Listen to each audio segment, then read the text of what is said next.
Hello டேய் water bottle வாங்கிட்டேன்டா. Tiruppur bus stand வாங்கிட்டேன்டா. இது பஸ் ஸ்டாண்டா வாங்கிட்டியா? ஒருத்தன் பஸ் ஸ்டாண்ட் வந்துட்டேன்டா. மச்சான் வந்துட்டியா? எப்படா வர்ற? மச்சான் இங்க ஒரு நான் வேலையா வந்துட்டேன்டா. பேசாம ஒண்ணு பண்ணு, நீ பஸ் ஏறி புஷ்பா தேட்டர் வந்துரு, உன்னை நான் கூப்பிட்டுக்கிறேன். ஓகேவா? சரி வந்துட்டு கூப்பிடுறேன்.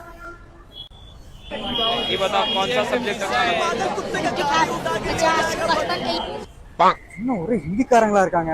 அவர்கிட்ட கேட்போம். புஷ்பா தேட்டர் பஸ் எங்க ஏறணும்? क्या बोल रही है? ஹிந்திக்காரனா? भाई रुको रुको. இவர்கிட்ட கேட்கலாமா?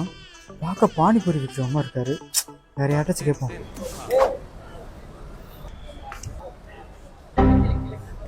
भैया इधर पुष्पा थिएटर बस क्या है? அடிச்சேன்னு வச்சுக்கோ, என்னை பார்த்தா ஹிந்திக்கார மாதிரி தெரியுதா? நானே காண்டு சம்பளம் போலான்னு காண்டுல இருக்கேன். ஆனா தமிழா நீங்க? சாரிண்ணே, ஒரே ஹிந்திக்காரங்களா இருந்தனால கன்ஃபியூஸ் ஆயிட்டேன். ஒண்ணு இல்ல, நான் இந்த புஷ்பா தேட்டர் பஸ் எங்க நினைக்குது? ஓ புஷ்பா தேட்டர் பஸ்ஸா? அங்க ஒரு பஸ் நிக்குது பாத்தியா? ஓ அந்த பஸ்ஸா? அஷ்டு பஸ் இல்லப்பா, பக்கத்துல கண்டக்டர் நிக்கிறாருல, அவர்கிட்ட போய் கேளு, அவரு சொல்லுவாரு.